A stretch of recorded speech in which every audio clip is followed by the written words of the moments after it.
make-up du moment. Et oui, donc ça c'est une vidéo que j'ai retrouvée sur la chaîne de Valérie. Encore une fois, que je remercie, qui me donne plein d'idées en ce moment, c'est génial.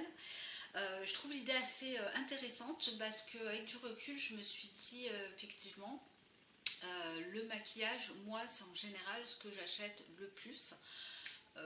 En faisant le bilan, donc l'année dernière et l'année d'avant, quasi toutes mes commandes de chez Julie étaient axées maquillage pour, j'ai envie de dire presque 100%. Et là, ce printemps, avec le confinement, voilà, pas mal de choses. Bon, je pense que ça s'est fait avant aussi. Les marques ont lancé pas mal de nouveautés. Donc, de mémoire, j'ai Kosas pour les concealers. Vous avez Ilia qui a sorti quelques nouveautés aussi maquillage. Vapour, Sainte Cosmétique. Vous avez également de la naissance... alors, pas la naissance de nouvelles marques, puisque la marque Sainte Cosmétique existe depuis pas mal de temps. Mais il y a aussi malheureusement des marques qui ont fait faillite, comme The Beauty Archive. Il y en a peut-être sûrement d'autres, mais pour lesquelles je n'ai pas connaissance. Niveau crème de teint, entre guillemets, bébé crème, choses comme ça, j'ai pour mémoire le Ilia avec un SPF 30. Et puis bon voilà, il y a vraiment d'autres choses. Le printemps c'est un petit peu la renaissance. Donc je me suis dit que c'était l'occasion de faire une petite update, de mettre un petit peu à jour et pas de vous faire une sélection un petit peu trop où je prendrai tout en fait, même des choses anciennes, mais vraiment quitte à en présenter pas beaucoup, mais de vous présenter mes nouveautés, les produits que j'adore et que j'affectionne particulièrement en maquillage. Donc on va commencer dans la suite logique d'un maquillage, voilà, du teint, etc. Alors, j'ai deux produits à vous présenter. Le premier, ça je vous en ai déjà, je crois, parlé, mais je ne vous ai jamais fait la démonstration. Faut que je m'y penche aussi dans un futur maquillage. Malheureusement, on ne le trouve plus. Donc ça, c'est un produit qu'on trouve malheureusement plus. C'est la marque Ilia et c'est la bébé crème, donc une crème hydratante teintée avec un SPF 20, donc SPF de vie, là, tout à fait correct. Elle est géniale. Donc bon, je ne vais pas trop m'éterniser parce qu'on ne la trouve plus et du coup, elle a été remplacée par... alors, il a un nom, je vous le mettrai là quelque part. Un nouveau produit donc de la marque Ilia qui est disponible sur Oh My Cream, donc vous pouvez aller voir. Apparemment, il est un petit peu glowy, donc bon, quand c'est trop glowy, moi j'aime pas trop. Celle-ci n'est absolument pas glowy, bon, mais bon, je vais pas trop m'éterniser parce que bon, je vais pas pouvoir vous mettre de lien. Je l'avais acheté celle-ci sur le site de Julie quand Aurélie l'avait présentée et avait dit que pour elle c'était vraiment un coup de cœur. J'ai assez confiance en son avis. En général, quand elle aime un produit, chez moi il y a très peu de chances que ça loupe et c'est souvent le cas. Donc, et là ce produit était vraiment un coup de cœur pour moi. Ensuite, toujours pour rester dans les produits teint, je voulais vous présenter le fond de teint Safo, pour lequel je vous ai fait un petit look avec les échantillons dans ma précédente vidéo. Donc moi j'ai la teinte Sarita. Safo, c'est un fond de teint que j'aime beaucoup, il est en promo, hein. Je vous fais passer l'information sur le site de So Natural Beauty. Il est spécifique, mais ça je crois que j'ai oublié de vous le préciser, pour les peaux grasses, les peaux à problème.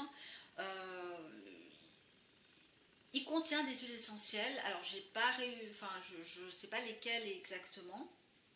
Il sent très bon aussi, hein, dû aux huiles essentielles. Et il fait vraiment un teint naturel, il a une couvrance plutôt légère. J'ai adoré, vraiment j'ai adoré. Je ne vais pas l'acheter parce que j'ai vraiment ce qu'il faut, hein. Je ne vais pas acheter pour acheter non plus, mais je le garde dans ma liste, dans ma wishlist future, hein, qui sait. J'aurai peut-être l'occasion, si la marque, d'ici 6 mois, 1 an, 2 ans, si la marque, je ne souhaite pas, hein, mais si le produit en tout cas est toujours d'actualité, peut-être me le prendre à ce moment-là. Et dernier produit teint que je voulais vous présenter, c'est la marque Coranto.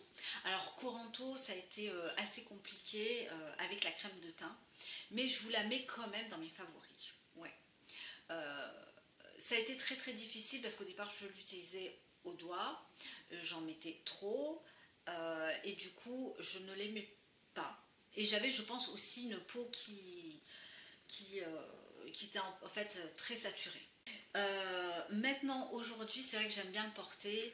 Donc je vous le présente. Il se présente un petit peu comme une crème teintée. J'ai la teinte numéro Warm 4. La meilleure application pour moi, c'est le Beauty Blender ou le pinceau. J'ai quand même une préférence pour le Beauty Blender parce que ça reste quand même très léger.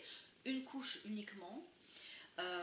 Et un petit bronzer par-dessus parce que la couleur, elle n'est pas exactement comme je voudrais.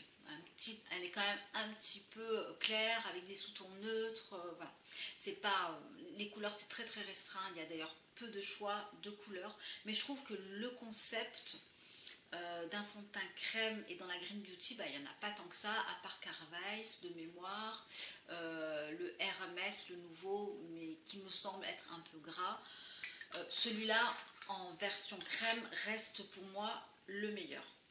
Donc maintenant, on va parler des anti-cernes et des correcteurs si vous avez des imperfections à cacher, cicatrices, boutons inflammés, etc., etc. Donc moi j'ai fait une super découverte et là c'est toujours pareil, c'est dans ma précédente vidéo où je me maquille avec les échantillons, c'est chez Fit Glow. Alors Fit Glow je m'y attendais absolument pas parce que j'avais déjà acheté l'anti-cerne de la marque Fit Glow, vous savez l'anti-cerne qui correspond en fait à votre carnation. Donc je l'avais utilisé, je l'avais trouvé un petit peu trop épais, donc très difficile à travailler et la couleur n'était pas exactement celle que je voulais, d'autant plus que j'ai pas aussi vraiment problématique de cernes, donc bon, c'était pas vraiment un produit je crois fait pour moi. Et ça je vous l'ai dit, une de mes abonnées m'a fait découvrir le Correct, donc il s'appelle le Correct, c'est le Eye Bright, donc moi c'est vraiment cette version là que j'ai en tout petit échantillon. Et vous avez la version pêche. Donc moi j'ai commandé la version pêche en full size, donc j'attends de la recevoir, mais je vous montre quand même mon coup de cœur. Ça a été sur la texture, sur l'apport de lumière que ça apporte, et là je vous renvoie à la vidéo où vous allez voir vraiment, je pense qu'on le voit assez bien, ça illumine le regard. Ce produit, alors surtout l'autre version, la version pêche, c'est une version qu'on peut aussi utiliser en tant que base de fard à paupières et également pour cacher des cicatrices qu'on aurait sur le visage. Donc j'attends de recevoir la version pêche, je vous dirai ce qu'il en est, mais c'est un produit qui est tellement concentré qu'il n'en faut vraiment pas beaucoup. J'ai adoré, vraiment j'ai eu vraiment une belle symbiose avec ce produit là. C'est très difficile à vous dire parce que surtout que j'ai le Kosas, j'ai le Ilia, mais j'ai pas l'effet que je cherche avec le Fit Glow. Vous voyez, donc j'ai adoré. Donc vraiment produit exceptionnel. Je vais continuer avec les blushs. Donc le blush Kosas, j'ai découvert finalement depuis peu en version crème parce que j'avais la version poudre. Et j'ai opté moi pour le 8e mus, donc version un peu rose, un beau rose. Donc voilà, je le trouve juste magnifique, il s'étale bien, il ne fait pas un effet gras, il a une belle pigmentation, une belle couleur. Vous avez les deux versions là dans le même pan.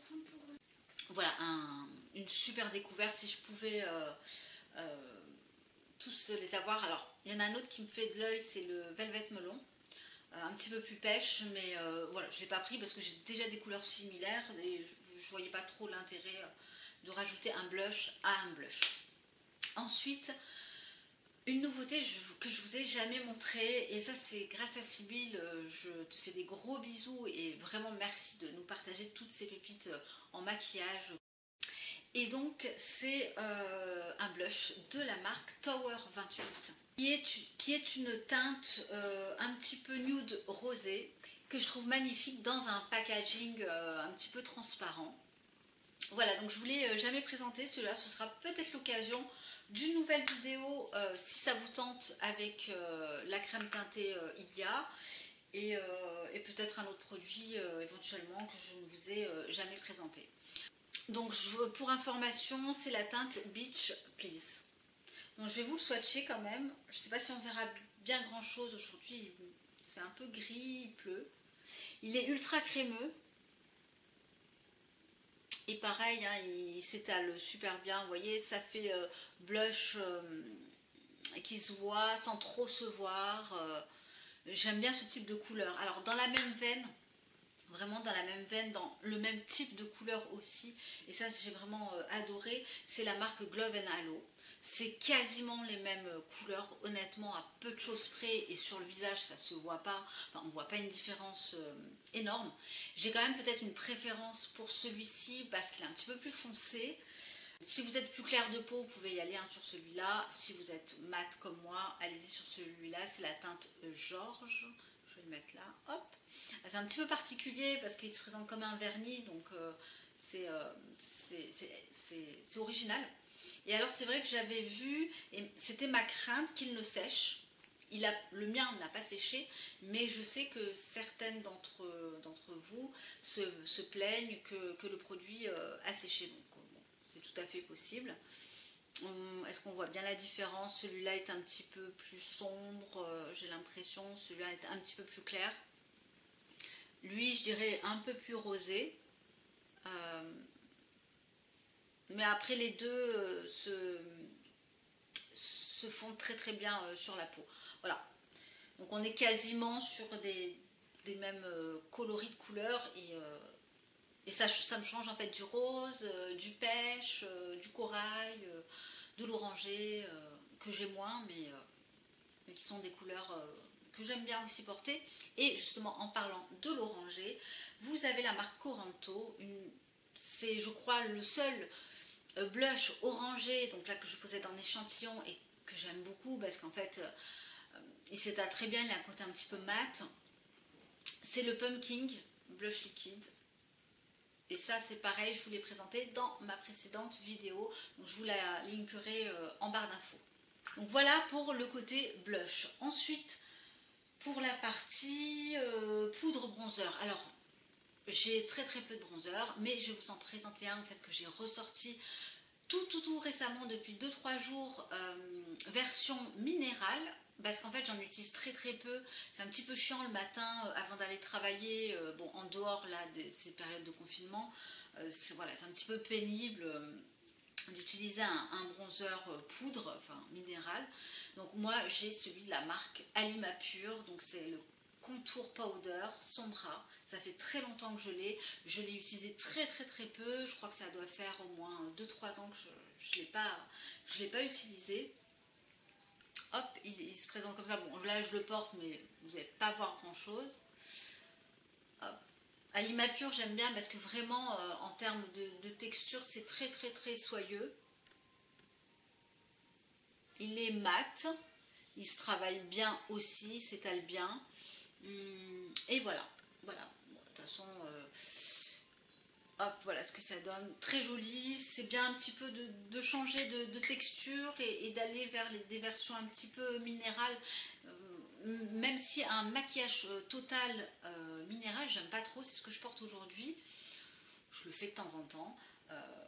Parce que voilà, j'aime bien m'amuser, mais je le fais pas au quotidien, et tout simplement parce que ça prend aussi du temps. Niveau poudre de finition, ma préférée, ma best number one, c'est Ilia. Ilia parce qu'en plus elle possède un SPF 20 qu'on peut mettre toute l'année.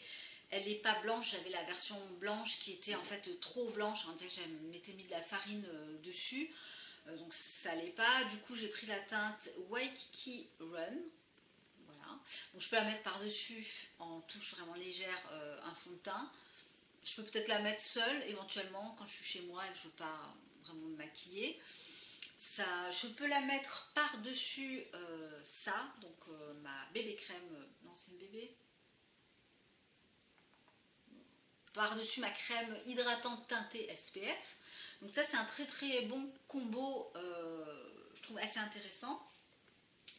Et voilà, donc elle est très fine, elle est imperceptible, géniale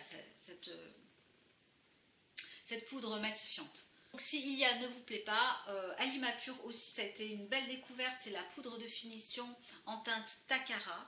géniale aussi. Je ne sais pas combien elle coûte, quelle est la plus chère, mais honnêtement, je dirais presque les deux se valent. Sauf que celle-ci a un petit plus avec son SPF, mais à mon avis, celle-ci est plus chère, je pense. Ensuite, en guise de fard à paupières, alors je suis pas très fard à paupières, je suis pas très palette, les Ever ont tourné de partout, moi j'en ai pas acheté parce que voilà, je suis pas très fard à paupières. Et j'ai ressorti un mono, parce qu'en général j'aime bien mettre des monos. Donc c'est celui-là de la marque Hermès, un top que je trouve génial, que j'ai bien creusé, j'aime beaucoup la couleur. Est-ce que c'est un taupe, c'est un marron clair, quelque chose comme ça. Voilà, une couleur un peu basique qui va avec tout, que je peux mettre facilement et que je mets vraiment tous les jours. Une couleur assez élégante finalement, plutôt mat. Voilà, donc c'est pas une nouveauté en fait. Là je vous l'ai présenté, mais c'est pas une nouveauté. J'ai triché, j'avoue. Et sur les lèvres, alors en général où je mets des glosses, donc ça peut être Kosas, ça peut être Fit Glow, ou alors ça en ce moment je mets ça, c'est de chez Vapour. C'est un gloss qui ne fait pas de couleur, que je porte là, hein. Brillant, simple, basique, tenue de gloss, voilà. Très basiquement, en ce moment, j'aime pas trop apporter la couleur aux lèvres. Je le fais de temps en temps, mais voilà, c'est une très jolie gloss qui apporte de la brillance et c'est tout quoi. Voilà pour mes découvertes maquillage du moment. J'espère que cette vidéo vous aura plu, vous aura donné quelques idées. Et je vous invite aussi de votre côté à me donner et puis à me dire, à m'écrire en barre d'infos quelles sont vos jolies découvertes là, toutes récentes, que ce soit pendant le confinement ou même avant. Les produits ou d'ailleurs que vous mettez tout le temps. On échange et je vous embrasse et je vous dis à très bientôt. Bye.